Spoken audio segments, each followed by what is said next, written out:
আমি ফিরদৌস শামীমের কাছে আসবো। ফিরদৌস, তোমার কাছে আমি জানার চেষ্টা করব যে এই সংশোধনী বিল নিয়ে টেকনিক্যালি আপত্তির জায়গা কোথায় আছে? দেখো, আমি টেকনিক্যালি বলি, তার আগে একটু দর্শনগতভাবে আইন বোঝার চেষ্টা করি। দেখুন, law is a dynamic subject এবং এই লয়ের ডাইনামিসিজম মেনে আইনের পরিবর্তন হওয়া স্বাভাবিক। কিন্তু আইনের একটা মুখ্য উদ্দেশ্য থাকে কি? দেখুন, মানুষ থাকলে মানুষের মধ্যে কনফ্লিক্ট থাকবে। সেই আইনের মুখ্য উদ্দেশ্য কি? সেই কনফ্লিক্টের মিনিমাইজেশন। আমাদের যে ওয়াকআপ অ্যাক্ট রয়েছে বর্তমানে, সেই ওয়াকআপ অ্যাক্টে কি প্রভিশন রয়েছে? আসলে যে ওয়াকআপ, এই কনসেপ্টটা বুঝতে, ওয়াকআপ কনসেপ্ট কি? ওয়াকআপ হচ্ছে একজন ইসলামিক ধর্মাবলম্বী মানুষ যে সম্পদের উপর তার পূর্ণাঙ্গ অধিকার রয়েছে, সেই সম্পদটি আল্লাহর উদ্দেশ্যে উৎসর্গ করবেন, সেটি সোসাইটি অ্যাট লার্জের উন্নতিকল্পে। এবার ধরুন, সেই সম্পত্তি কিভাবে পরিচালিত হবে সেটা দেখার জন্য নিশ্চিতভাবেই রাষ্ট্র সেখানে অনুপ্রবেশ ঘটাবে না। অনুপ্রবেশ ঘটলে কি হবে তার উদাহরণ আমি আর বেশি ব্যাখ্যা করবো না, যদি আজকে সেটা সাবজেক্ট ম্যাটার নয়। তার উদাহরণ পাশের রাষ্ট্র বর্তমানে বাংলাদেশ। যদি গণতান্ত্রিক ধর্মনিরপেক্ষ রাষ্ট্রের কনসেপ্টকে আপহেল্ড করতে হয়, তাহলে ধর্মনিরপেক্ষতার অর্থ কি জানে? ধর্মনিরপেক্ষতার অর্থ হলো রাষ্ট্রের সমস্ত মানুষ অধার্মিক হয়ে যাবেন না। রাষ্ট্রের প্রতিটি মানুষের নিজস্ব ধর্ম থাকতে পারে, ধর্মে বিশ্বাসী হতে পারেন, যে কোনো ধর্মে বিশ্বাসী হতে পারেন, বা অধার্মিক হতে পারেন, বা অবিশ্বাসী হতে পারেন, যাই হোক না কেন, কিন্তু রাষ্ট্রের নিজস্ব কোনো ধর্ম থাকবে না, বা রাষ্ট্র আইন প্রণয়নের ক্ষেত্রে রাষ্ট্র কোনো ধর্মকে নির্ণায়ক করবে না। এক্ষেত্রে কি করছে? ধরুন ওয়াকআপ বোর্ড। ওয়াকআপ বোর্ডের কাজ কি? অনেকেই বলার চেষ্টা করছেন ওয়াকআপ বোর্ডের সম্পদ। ওয়াকআপ বোর্ডের কোনো ব্যক্তিগত সম্পদ থাকে না। ওয়াকআপ বোর্ড হচ্ছে এই যে ওয়াকআপ যে সম্পদগুলো, সেগুলো দেখভাল করা।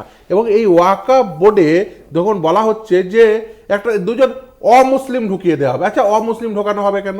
আচ্ছা অমুসলিম ঢোকালেই কি মানে ওয়াকআপে, ধরুন আজকে তর্ক দেওয়া হচ্ছে যে ওয়াকআপের সম্পদ চুরি হয়ে যাচ্ছে, আচ্ছা ওয়াকআপে ধরুন বিজয় মালিয়ার মেহুল চোকসিকে ঢোকানো হলো, তাহলে ওয়াকআপে মানে সমস্ত সম্পদ একেবারে মানে সঠিকভাবে ম্যানেজমেন্ট হয়ে যাবে? এই বিজয় মালিয়া বা মেহুল চোকসি কেউই মুসলিম নয়। ফলে এইটা বুঝতে হবে যে ওয়াকআপ এই কনসেপ্টটি কি। এবার বলা হচ্ছে যে সমস্ত সম্পদ আপনাকে 6 মাসের মধ্যে রেজিস্ট্রেশন করতে হবে। আচ্ছা ওয়াকআপ মূল সম্পদগুলো কি? দেখবেন মসজিদ, আমি একটা উদাহরণ দিয়েছিলাম, আপনার স্টুডিওয় দিয়েছিলাম, যেমন দিল্লির জামে মসজিদ কত 200 বছরের পুরাতন, 400 বছরের পুরাতন। তার কি মানে ওই কাগজপত্র 6 মাসের মধ্যে করা সম্ভব? এরকম অনেক মসজিদ পাবেন, অনেক মন্দির পাবেন যেগুলোর আদৌ কোনো কাগজপত্র নেই, কিন্তু সেগুলো মসজিদ বা মন্দির হিসাবে দীর্ঘদিন ধরে প্রতিষ্ঠিত হয়ে আছে। এবার ধরুন বলছেন যে না, ওয়াকআপের জন্য এটা করতে হবে। আচ্ছা বিহারের একজন ধরুন মুসলিম, একজন হিন্দু, বিহারের একজন হিন্দু, তিনি তার সম্পদটি তিনি চাইলে কিন্তু ট্রাস্ট, হিন্দু ট্রাস্ট তৈরি করতে পারবেন, ওরালি তৈরি করতে পারবেন, কাগজ ছাড়াই তৈরি করতে পারবেন। কিন্তু বিহারের একজন মুসলিম সে পারবে না, এই ওয়াকআপ অ্যাক্ট যদি এই অ্যামেন্ডমেন্ট বিলটি যদি লাগু হয়ে যায়। তাহলে এই যে দুজন ভারতীয় নাগরিকদের মধ্যে যে বৈষম্য আর ধর্মনিরপেক্ষতার যে কনসেপ্ট, যে আমাদের প্রতিটি ভারতীয় নাগরিকের স্বাধীনভাবে ধর্মচারণের অধিকার রয়েছে এবং তার ধর্মীয় ইনস্টিটিউশনগুলোকে স্বাধীনভাবে পরিচালনা করার অধিকার রয়েছে।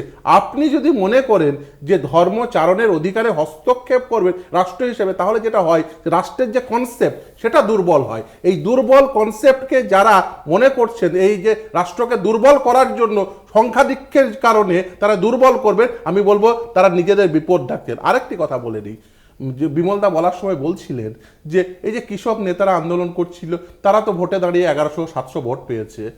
তার অর্থ এই নয় যে কৃষক আন্দোলন ব্যর্থ হয়েছে। তার ছাড়াও আমি বলে দেবো, অমরা রামের কথা নিশ্চিতভাবে বিমলদার মনে থাকবে যে অমরা রাম রাজস্থানের শিকার থেকে নির্বাচিত হয়ে এমপি হয়েছেন, তিনি একজন কৃষক নেতা।